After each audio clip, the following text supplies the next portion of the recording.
Bouchard from foodbyskyler.com, and I'm here at the annual Big Apple Barbecue Block Party here in Madison Square Park. It's a celebration about American culinary traditions, such as barbecuing and grilling. And today I'm here with Chef Purviance, and he wrote the #1 best-selling cookbook, New Real Grilling, and he is a James Beard Award nominee. Just did a seminar over there at the IKEA stage, and we're here to talk to him about being a pit master. So thank you so much for hanging out with me today and talking to me. Happy to do it. Nice to meet you. Yeah, nice to meet you too. So you work with Weber's. Are you just doing this because you work with them, or what was your inspiration to do a seminar here today? Well, I've always wanted to come to this event. I've been hearing about it for years. I mean, this is truly the elite circle of pit masters in America. The fact that they're all in one place at one time is pretty special. So I've always wanted to be here, and then Weber joined on as a sponsor and asked me to come on and do a demonstration each day from Weber's New Real Grilling. So it was a no-brainer. I had to be here. Of course, yeah. And so what did you make during your seminar? Tell everyone what you made. I did filet mignon with seared mushrooms and a red wine vinaigrette. It's a rather simple recipe. It's delicious, but it's simple. It was inspired by a recipe from an old book from the 60s. This is one of the features in the book was to take old recipes that were sort of reflected the trends of those days. In that case, it was all about French food. You know, Julia Child was on the scene, and she was on public television, and everything was quite elaborate and overdone, I think, from our perspective today. There were creamed mushrooms and Madeira sauce and pate and truffles. It's this elaborate steak recipe. So I wanted to streamline it, but use some of the same kind of flavor combinations. So that's how I came up with this recipe. Yeah, your book focuses a lot on the evolution of grilling. So what do you think makes the new American grill, or how new American barbecue is? Well, it varies from person to person, but so much has changed in the last 10 years or so. You know, the grills have evolved. They now have new features, whether it's a rotisserie or the side burners. The accessories have changed. Now we have things like pizza stones and griddles, and there's even a wok you can put into your grill now. And ingredients really have changed. A lot of the ingredients that I use today and throughout the book 10 years ago were sort of specialty items that you had to hunt down in a real high-end gourmet store. Now you can find them in normal supermarkets.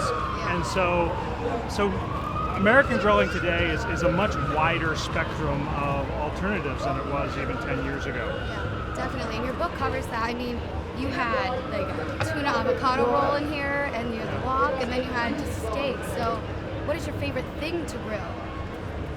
Well, I'm still drawn towards steak. I mean, if it's just sort of a relaxed, Thursday night at home with the family, and I just want to kick back and enjoy the great outdoors, give me a really nice ribeye, and let me season it up very simply with some smashed garlic and pepper and salt, just seared over the hot flame, probably charcoal, probably a lump charcoal, gives me a lot of good char and smoke.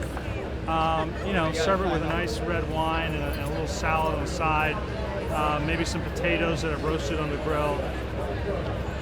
That to me is sort of the essence of why we grill. I mean, you can't go wrong with that. Like, you just can't.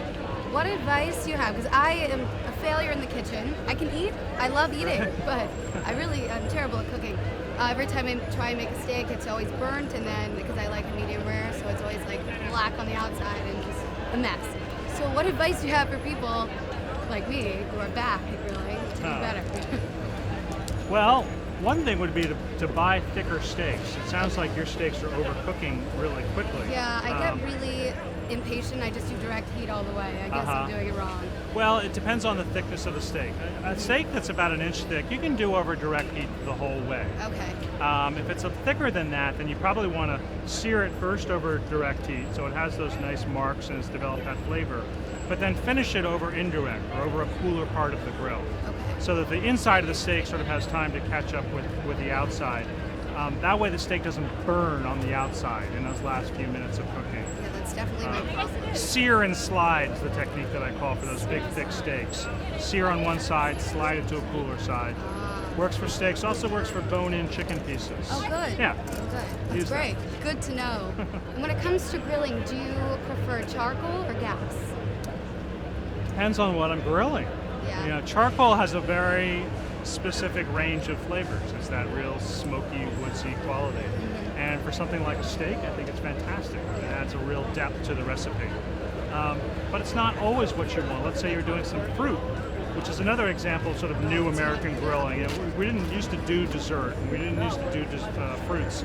But now if I'm grilling pineapple or peaches or nectarines, they can be really wonderful on the grill, but I'm not sure I necessarily want that smoky, woodsy quality. And the other thing about gas now is that you can add wood smoke to gas grills by using smoker boxes, where you put wood chips in there and you put the smoker box over one of the burners, and you're getting all that kind of smoky aroma that we love in a charcoal grill. So it's kind of bridging the gap between gas and charcoal. It's nice. Because let's face it, gas is more convenient. Gas is much more convenient. Well, the music's definitely pumping up, and it's a great party. Well, I love this book, and now it's the #1 bestseller in America, so congrats. Yeah, right, yeah. So where can everyone else get it? Well, you can buy it in stores all over the country or anywhere online like Amazon or Barnes & Noble. If you want to check out a little preview of the book, go to newrealgrilling.weber.com. And if you want to follow me and my adventures are on the grilling trail, check me out on Facebook. Thank you guys so much for watching. If you want to learn more about Jamie Purviance, check him out on Facebook and continue to stay tuned on foodbyskyler.com.